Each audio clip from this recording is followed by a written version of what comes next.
Respetados estudiantes del curso de diseño de proyectos, reciban un cordial saludo por parte de la red docente del curso.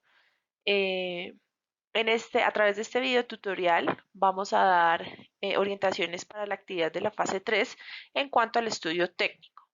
Especialmente reciban un saludo de nuestro director, el doctor Óscar Andrés Benavides Parra, y mío, Ángela Yolima Camargo Fonseca, tutora. Yo me encuentro en la ciudad de Tunja, en el CEAD de la ciudad de Tunja. Bueno, en este video, vamos a ver dos temas básicamente. El primero es la localización óptima del proyecto. Dentro del estudio técnico, la localización óptima del proyecto. Esta localización tiene 5 pasos principalmente. El primero de ellos es definir y relacionar todos los requerimientos que faciliten el funcionamiento del proyecto. Asimismo, identificar los factores que incidan en los requerimientos del proyecto. Siguiente paso es analizar los factores cuyo costo permita la ubicación de menor costo y de mayor ganancia o de mayores beneficios para el proyecto. También se deben estudiar los factores que sean de mayor complejidad para la cuantificación. Y por último, se debe hacer una integración de los factores buscando una localización óptima. Dentro de la localización óptima del proyecto también encontramos la macrolocalización. Esta macrolocalización, entonces, es la mejor localización, es la que permite obtener la tasa de rentabilidad más alta cuando es un proyecto de tipo privado o cuando el costo unitario es mínimo. Esto es cuando es un tipo de proyecto social o del Estado. Entonces, el Estado lo que busca es ubicar zonas teniendo en cuenta la distribución territorial y la política para dar algunos privilegios en cuanto a estímulos fiscales, impuestos, y estos son los llamados polos de desarrollo, los cuales tienen como fin principal impulsar la localización de proyectos en sitios específicos. Cuando es un inversionista privado el que está desarrollando el proyecto, entonces lo que él busca generalmente son ventajas de servicios públicos, de transporte, de comunicaciones, ubicación de materias primas, beneficios que el gobierno tenga en esos sitios, en esas localizaciones, el precio de la mano de obra y otros factores adicionales que impliquen máximo de ganancias en cuanto al proyecto. Para esta localización óptima, entonces, se deben tener en cuenta unas fuerzas locacionales. Esas fuerzas locacionales están como clasificadas en tres. ¿Listo? Entonces, las primeras son los costos de transporte y allí se tienen en cuenta los costos de transporte para los insumos y para los productos. La segunda fuerza locacional son los insumos. Entonces, allí en los insumos tenemos en cuenta la disponibilidad de estos y el costo relativo de los insumos. Y por último tenemos como unas fuerzas condicionantes, que son varios, esta sí incluye varios ítems, dentro de los cuales tenemos los factores fiscales y financieros, la disponibilidad de territorios y edificios, políticas de desarrollo industrial, condiciones generales de vida del sector o de la localización que se esté estudiando, el clima y la topografía, las facilidades de comunicación, infraestructura de salud, sistemas de educación, mano de obra, políticas de descentralización, estrategias de distribución, normas, las diferentes normas y leyes, bien sean locales o nacionales o departamentales, el mercado del consumidor, el suministro de combustibles, las materias de producción y aspectos culturales. Estas son las fuerzas condicionantes. ¿Listo? Asimismo, eh, en temas de localización, entonces cuando es no en función de recursos o mercados, entonces cuando no se tiene o sea, que el proyecto no va enfocado en función de recursos o de mercados, entonces se tienen en cuenta 6 factores. El primero es la proximidad razonable de las materias primas. Luego sigue la cercanía a los mercados de consumo, las condiciones ambientales favorables, las fuerzas de trabajo apropiadas, que tenga impuestos equitativos y el transporte adecuado. En cuanto a la microlocalización, entonces la microlocalización tenemos varias etapas. Entonces la primera es como determinar los factores que debe cumplir el terreno según el tipo de proyecto que estamos desarrollando. Un estudio individual y la definición de alternativas de proyectos, de localización, la evaluación de esas alternativas y la selección de la alternativa más viable, factible y rentable.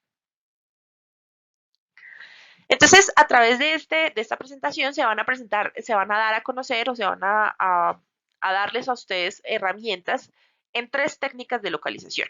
La primera es la calificación por puntos, la segunda, métodos del transporte y la tercera es el método de la grilla. Entonces, vamos a iniciar con la calificación por puntos.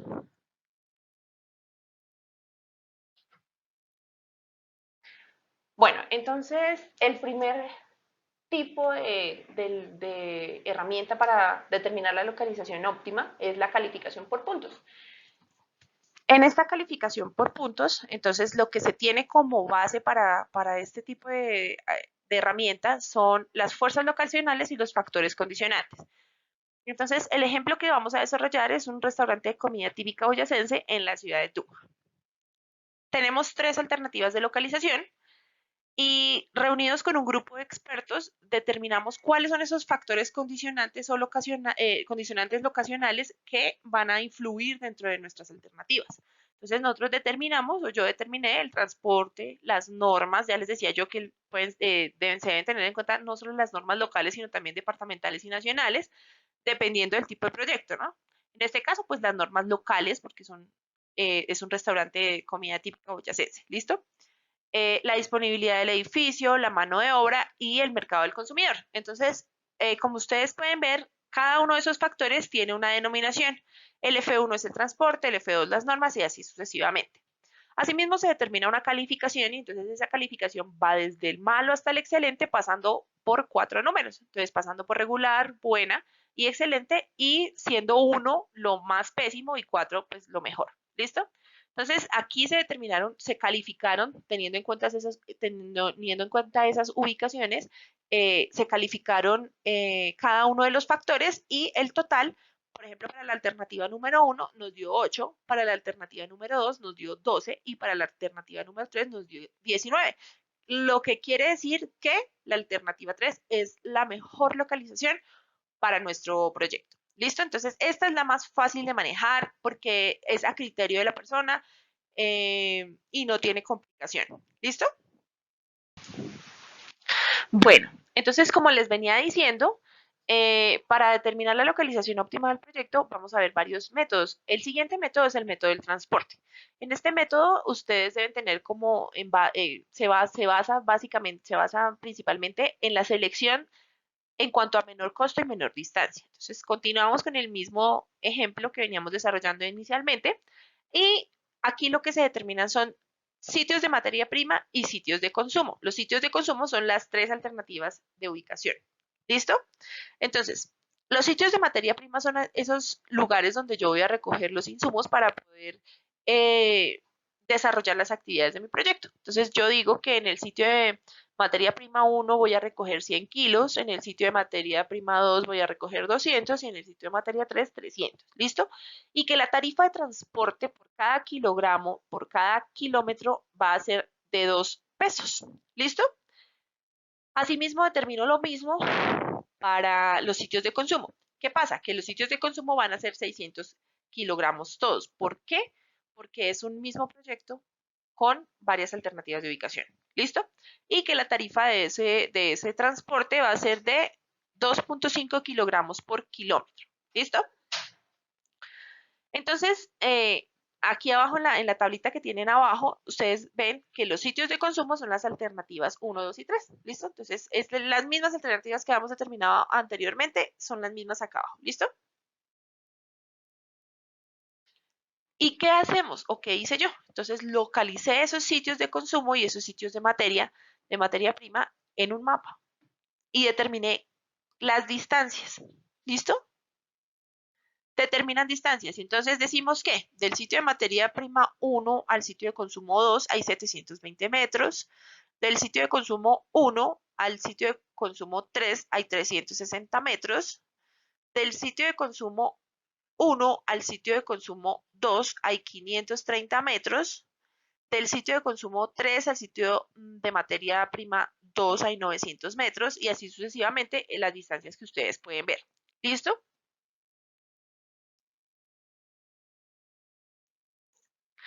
¿Qué se hace en esta matriz?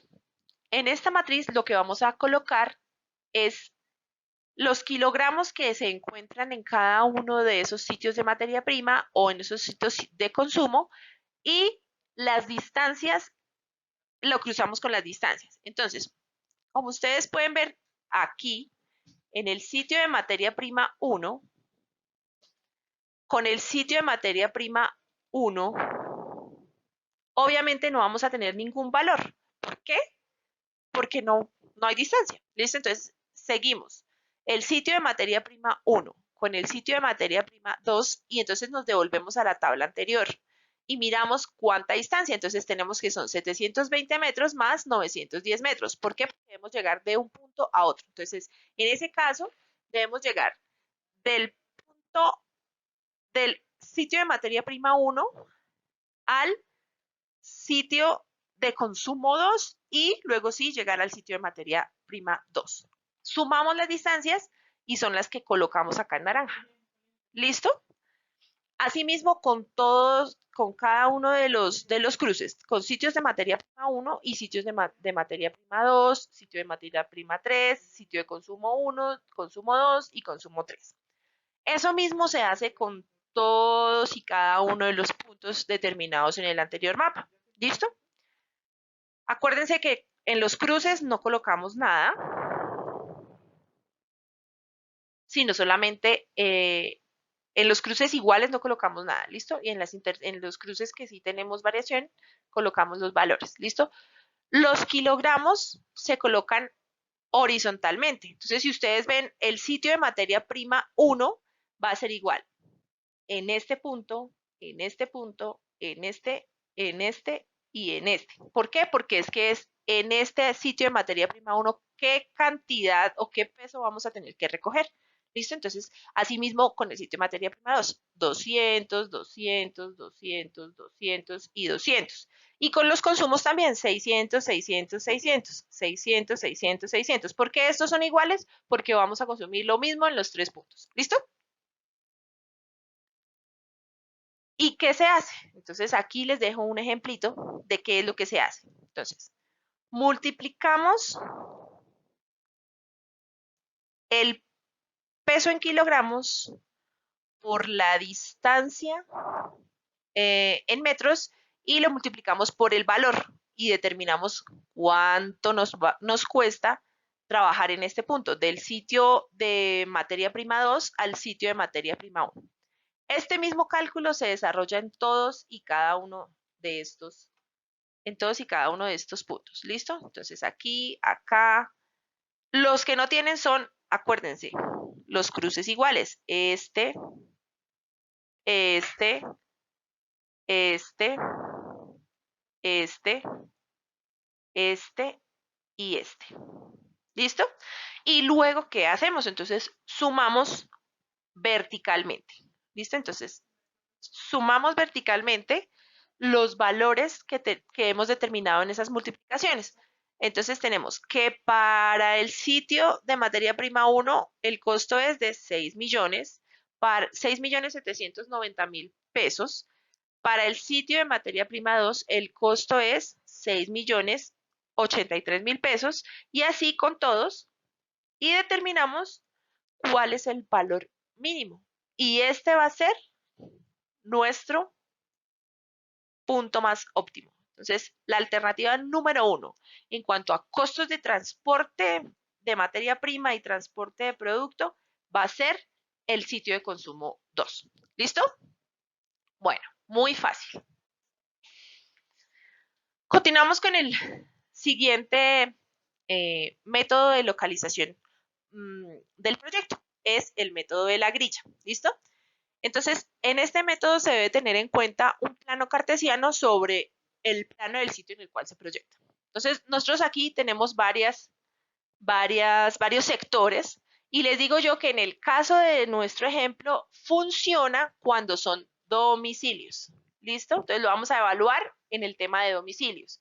Entonces hacemos una evaluación en el sector 1, en el sector 2, en el sector 3, en el 4, el 5 y el 6. Dividimos nuestra área de trabajo en sectores, que fueron 6 sectores. ¿Listo? En el caso del restaurante. ¿Listo?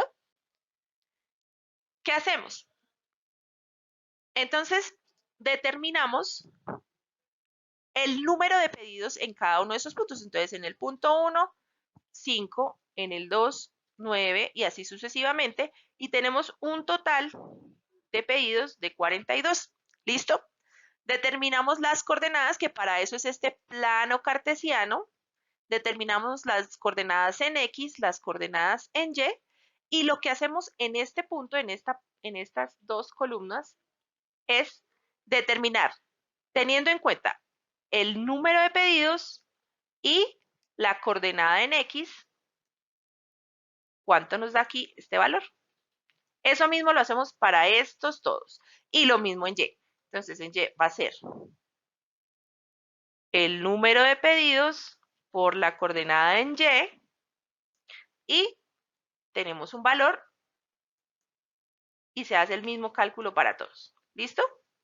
¿Qué se hace al final? Se suman verticalmente. ¿Listo? Y eso nos da un total. ¿Listo? ¿Qué hacemos para la ubicación? Entonces, para la ubicación en X, entonces tomamos las coordenadas, las multiplicaciones que hicimos con los pedidos por las coordenadas en X de los puntos y su suma total, y la dividimos sobre el número total de pedidos y eso nos da 51, ay, perdón, 51, 51, estamos trabajando en naranja para 51 para X y 38 para Y. ¿Listo? Entonces ya vamos a ver cómo nos queda nuestro mapa. Entonces, aquí tenemos lo que yo les decía. Un plano cartesiano con un eje Y con un eje X. ¿Listo? Y vamos a determinar, teniendo en cuenta las coordenadas anteriores, la mejor ubicación. Entonces, donde está esta estrellita son esas coordenadas que determinamos, que son 51 y 38. ¿Listo? Entonces, según este método de la grilla, esa es la mejor ubicación, teniendo en cuenta el análisis que se hizo de los pedidos. ¿Listo? Bueno. El segundo, aparte del estudio técnico del proyecto que se va a ver a través de este video, es el tamaño del proyecto. Entonces, ¿qué es el tamaño del proyecto? Es la capacidad de producción en un determinado periodo de tiempo de funcionamiento. ¿Listo? Entonces, para un tamaño óptimo, se deben evaluar 4 cositas. La primera es la rentabilidad más alta. La segunda es la mayor diferencia entre costos y beneficios. Y la mayor diferencia entre costos y beneficios sociales. ¿Listo? Acuérdense que cuando hablamos de sociales estamos hablando del Estado y cuando son costos y beneficios netos son proyectos más que todo privados. ¿Listo? Y asimismo el más bajo costo unitario. Se debe tener en cuenta una solución más óptima. Y esa solución más óptima, pues obviamente evaluada en cuanto al tamaño, depende del mercado, de la técnica, de los costos de producción, de las inversiones y del financiamiento que se tenga para el proyecto. Entonces, para determinar el tamaño del proyecto dentro del estudio técnico, también se debe tener en cuenta entonces los procesos de producción, que es tener en cuenta el flujo productivo o el tipo de producto que se va a desarrollar dentro de la empresa, dentro del proyecto. ¿Listo? La capacidad de producción está compuesta por 4 tipos de capacidad. Entonces, la primera es la capacidad técnica, que es la máxima producción de la maquinaria y de los equipos. La capacidad económica, que es el nivel de producción que reduce al máximo los costos unitarios o que eleva las utilidades. La capacidad normal viable, que se logra teniendo en cuenta solo el equipo instalado y las condiciones técnicas de la planta. Y por último, la capacidad normal máxima, que es la capacidad técnicamente viable instalada según las garantías del proveedor. Otros factores que se deben tener en cuenta cuando determinamos el tamaño del proyecto. Entonces son el monto de la inversión, la mano de obra necesaria, el área física que se va a ocupar, el nivel de ventas esperado, la participación en el mercado, la capacidad financiera de los promotores, la disponibilidad de los insumos, la capacidad de gestión, el sistema de mercado, la localización, los costos unitarios, la tecnología y la ingeniería del proyecto. Seguimos entonces con el ejemplo que habíamos tomado inicialmente. Entonces, ¿qué datos tenemos? Tenemos una población directa que son 50.000 habitantes, que es el sector en el cual se quiere ubicar o se quiere desarrollar el restaurante. La población indirecta, que son 191.878 habitantes, que son los habitantes de Tunja a 2016. Esos datos súper fáciles se sacan de el DANE. Recuerden que deben siempre tener datos actualizados. Entonces, y pues, los datos actualizados los encontramos en las bases de datos pues, de los municipios o del gobierno nacional. ¿Listo? Las visitas anuales que vamos a tener o que tenemos proyectadas dentro de nuestra población directa e indirecta. Entonces, de las directas son 20.000 visitas y se determinó que son 2 de cada 20% de la población. ¿Listo? O sea, el 20% de la población va a ser 2 visitas anuales. Y acá en las visitas indirectas, entonces dijimos que son 2 visitas del 10% de la población. Son indirectas. ¿Listo? Entonces tenemos 38.000. Las horas de permanencia en el sitio, 2 horas, y la tasa de ocupación del 90%. ¿Por qué el 90%? Pues porque queremos la mayor rentabilidad, ¿no? Entre más ocupación, más ganancia. Entonces, para determinar el tamaño, entonces tenemos que visitas anuales. Entonces, sumamos tanto las directas como las indirectas. Entonces, tenemos que 20.000 más 38.000 son 58.000. Determinamos también el número de horas comida por año. Entonces, 58.000 que son las visitas anuales, por 2 que dijimos que eran las 2 horas que iban a permanecer, eso nos da 116.000 horas comida año. ¿Listo? También determinamos el número de comidas por hora y ese es el número de comidas hora, comida año, lo que acabamos de hallar, los 116.000 sobre las horas de servicio. ¿Listo? Entonces, ¿cuántas horas de servicio vamos a tener al año? Son 1.460, que ahí les explico que son 4 horas cada día. ¿Listo? Trabajando los 365 días del año. ¿Listo? Y ahora el número de comidas hora, entonces decimos que lo que les decía, 116.000 sobre 1.460, eso nos da 79 y lo multiplicamos por la tasa de ocupación, que dijimos que era el 90%. Entonces, en promedio debemos tener 71 comidas diarias. ¿Listo? Bueno, muchísimas gracias. Espero que a través de este video hayan podido solucionar algunas dudas que tengan en el proceso de la determinación tanto del tamaño como de la localización óptima del proyecto. Cualquier cosa, recuerden que la red de docentes está a su disposición, está presta para servirles y me despido deseándoles muchos éxitos y muchas bendiciones en sus labores diarias. Muchísimas gracias.